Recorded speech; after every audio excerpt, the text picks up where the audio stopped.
This video is sponsored by Native. More on that later. What's up, guys? Happy Wednesday. What? Oh, what's up with the hat? Oh, the hat? What's that? Well, I just like this hat. I was wearing it in Nick's video. We did a video where we're both wearing the same hat, okay? So it's out today. Check it out, okay? It's fun. We have fun on it. But in this video, we're talking about a little something else. Yeah. So recently, this song by Tyler, the Creator, called Answer has been trending on TikTok. And this is one of my favorite songs by Tyler of all time. I've been a fan of him since Yonkers till now. And I've just grown to love his music more and more as time's gone on. But this is still one of my favorite songs by him. It's a song that's main theme is centered around talking about Tyler's absent father. But the trend itself that's making the song popular is a bit uncomfortable to see, especially given the context of not only what the song in general is about, but the specific lyrics that are trending. So basically, it's a glow-up trend that's happening to the song. Call her number, but she won't answer. And the lyric that's trending is, I'll call her number, but she won't answer. In the context of the song, though, it's referring to, like, oh, I'd like to tell my grandma, but she's just nostalgia. I'll call her number, but she won't answer, alluding to the fact that his grandma's passed away. But the context that people are using this sound in is sort of like like my ex won't text me back. I miss my girl. And I found out about this trend mainly through this video. If you don't know already, there's this weird TikTok trend going around where people are showing their glow up from being a kid to being an adult, but they're using the end of the middle verse of Tyler, the Creator's Answer, where Tyler, the Creator says, I'll call her, but she won't answer. But people don't know the meaning of these lyrics. Like, what is wrong with y'all? And I'll admit, when I first heard of this trend, especially seeing it through the lens of this video, I was like, oh yeah, that is a bit uncomfortable. I also do want to say, though, high schoolers, children, adults even, whatever, say they don't know the song before it shows up on their For You page. Their only impression of the song is, oh, this is a song that's associated with a trend. I'll call her number, but she won't answer.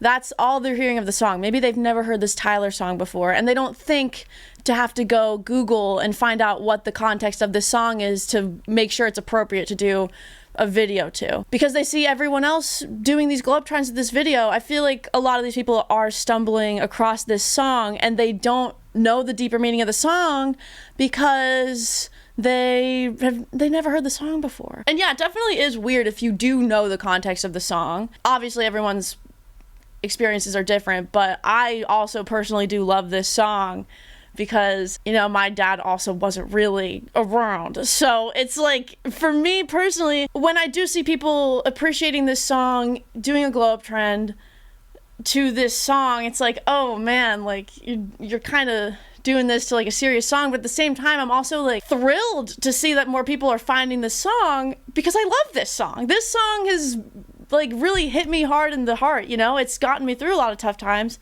And to see more people finding this song and appreciating this song, whether they're just doing it in a glow up trend and they're never going to visit the song again, or maybe they're doing this trend, maybe they're going and checking out this song and they're like, wow, this is like a heartbreaking song. It's introducing the song to more people.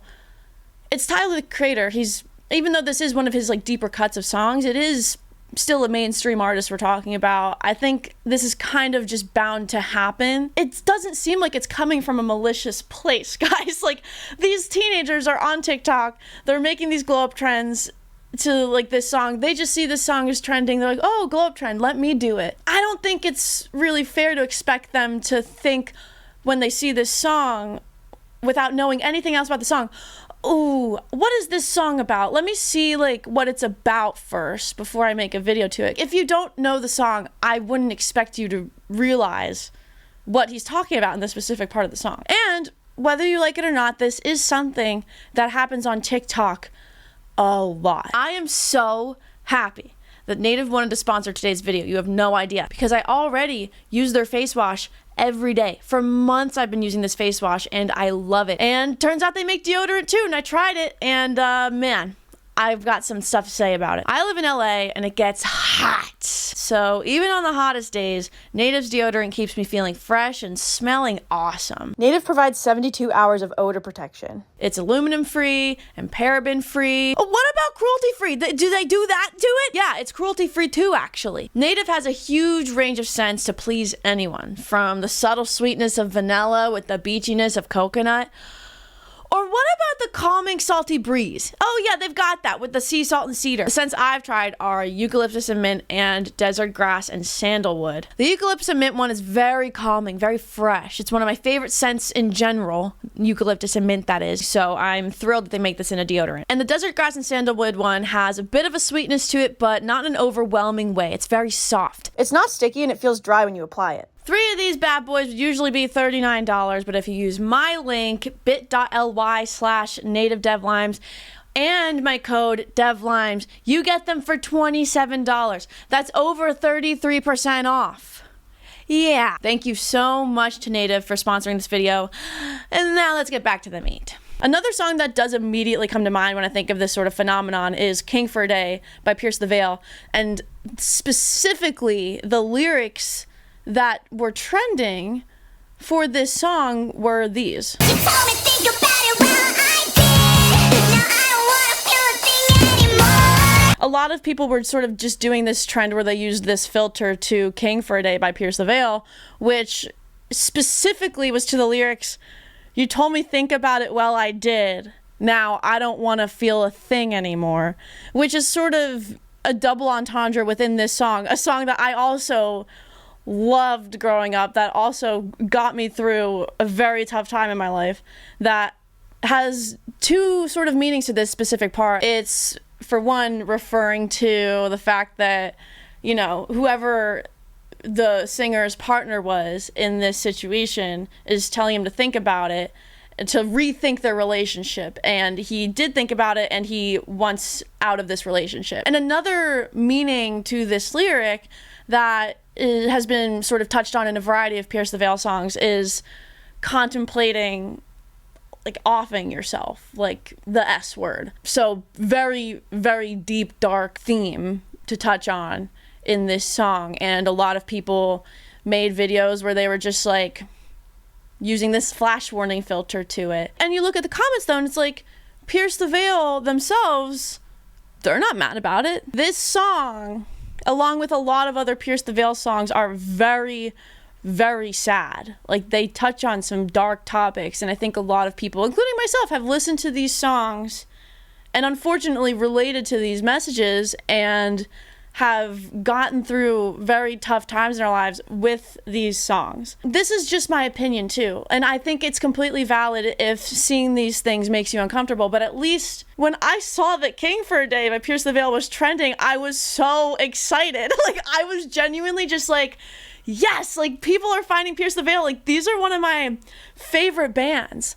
I love them. I loved them so much in middle school, high school, and I still to this day, anytime I hear one of their songs come on in my shuffle, I'm like, come on, we've got to listen to the full song. Like, I am so beyond thrilled that their music is being introduced to a more mainstream audience and that more people are appreciating their sound, because when I was listening to them in middle school, high school, I didn't really know that many other people that liked this genre of music. So seeing that it is more appreciated by other people, it makes me so happy. Despite the trend itself that's getting it popular, it might introduce it to more people who will get through their own tough times with this music and introduce people to more of Pierce the Veil's music, more of Sleeping with Sirens music. And this is something that could even be argued for one of my songs. This is my song, You Tear Me Apart. It went viral this year from people making these like cursed, weird videos to it, just like using this weird filter. But this is something that I encouraged. Like, this is something that I participated in. But this song is really sad. Like, this song is something I wrote in one of the hardest times in my life about a failing relationship that was really heavy to go through. It was a really heavy thing to deal with. There's something, as soon as I thought I had it all figured out, that has come through and given me this realization that I'm not happy. I'm actually really sad. But like when I see this, like I love this. Like I love that people are taking my song, and even though the videos to it are like really funny and like ridiculous and so weird, I think it's awesome. Like I love this so much. It makes me, I'm thrilled that this happened. Not everyone feels that way. There have been artists that have expressed explicit discomfort that their song was trending on TikTok. Do you guys remember what happened with Kid Cudi? Back in 2021, Kid Cudi's song Day and Night trended, and it was a version of the song where all it was the now look at this part, and then the rest of the lyrics were taken out and it was just the instrumental, and people were using this as a way to like just be like, okay, now look at this, and then they'll show like a funny meme or something. Now look at this. And Kid Cudi actually tweeted about this song going viral, and this song went viral, like massive amount of videos made to this song. Whoa, now look at that. Now look at this. What is that? What the hell is that? But anyway, Kid Cudi tweeted about this and was like, I don't F with what they did to my song on TikTok, taking out the lyrics. We live in a strange time. I'm not flattered. And a lot of the response to this was, we live in a time where we don't have control over our work anymore, especially with the fast gauge of TikTok. Unfortunately, it comes with the landscape. Some people did agree with him. They were like, oh, you know, the next line is such a classic. It's criminal what they did. TikTok sort of is a big jester contest at times. But a majority of the people were just like, dude, it's not that deep. This song is very personal to Kid Cudi. He wrote this song about his uncle after he passed away. And specifically, from what I read, he wrote Day and Night about how his uncle and him were arguing, and his uncle forced him out of the house. He didn't have another living situation set up, so he was bitter, and he never apologized for it. And then his uncle passed away, so now he doesn't really have the chance to reconnect with his uncle again. And although you could say that this tweet, the original one about the whole thing, it seems like he's upset, a little angry. He's definitely not flattered. Who knows if he's angry? Who knows if he's upset? He's not flattered at the very least. But then he follows it up with this, and he says, I'm not pissed or angry, as some articles are saying. I don't have a problem with TikTok at all and what kids do on there. When Memories and the Scots went viral, I thought it was pretty cool. When I made Day and Night, I wanted it to help people, and I never imagined it would be used in a joking manner. It threw me off a little bit. As long as the song is still helping you guys and the lyrics aren't forgotten, keep doing your thing. Peace and love. Which, for Kid Cudi, though, I do think that having that knee-jerk reaction of, oh, well, people quite literally are reducing the meaning of my song that I wrote in a really sensitive time to this sort of soundtrack that people putting funny memes under. I think it is understandable that he was initially upset and uncomfortable by it. But I also think it is something that is really not worth getting mad about because it just comes with the territory.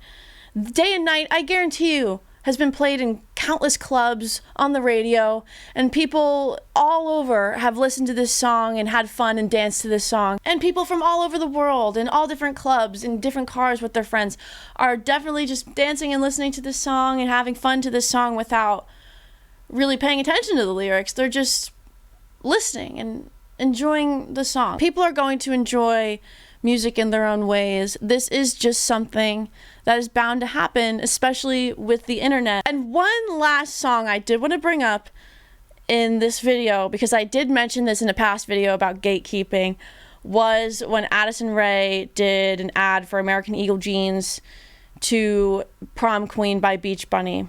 And I think this is a very specific case, and it is a little different than the other examples that we talked about because of a variety of reasons. This was a sponsored video by American Eagle. Addison might not have had control over what song she was supposed to dance to. And because it's an ad, I feel like, again, I don't know if this is what happened, but I would assume that American Eagle had to get permission from Beach Bunny or Beach Bunny's team to use this song in an advertisement. I do think, though, the context of, well, Addison Rae is getting sponsored by this massive company to do a dance to promote jeans.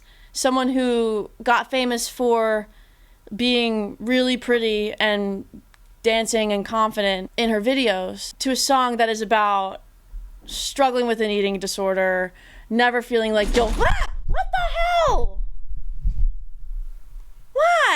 Guys, it's Bambi. Look, I'm holding him like a baby.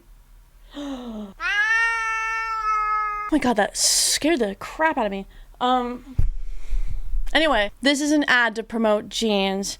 Addison Rae got famous on TikTok for appearing very confident and being very pretty and dancing. So this song that's about struggling with an eating disorder, feeling like you'll never be prom queen, you'll never be as pretty as these other girls are, feeling like you'll just never live up to the beauty standard in society and starving yourself because of it, is being used in an ad for American Eagle jeans by someone who got famous for being very pretty and being very confident, or at least appearing very confident, and doing these dances, coming up with these dances. And I think although Addison Rae is very pretty, she is quite literally the American beauty standard, I also think that it is insensitive in its own way to assume that she hasn't also struggled with these issues. I think everyone can. It doesn't matter how pretty you are. Body image issues, like image issues, are something that a lot of people do struggle with. And this part of the song that did trend, like I'm no little Barbie, like I'll never look good in jeans or whatever, if I get more pretty, will he like me? Like that is what the lyrics are to this part that she's dancing to. Yeah, it is pretty on the nose what it's about, but the other lyrics in the song are a lot darker, like shut up, count your calories. She's not dancing to that part of the song, you know. She might not have known the rest of the song. She might have just been like given this ad, hey, dance to this song, come up with a dance to this part of the song that's massively trending on TikTok, and wear our jeans in it. I don't think she's a bad person because of this. I think this is like ridiculous, but I think that what came after this happened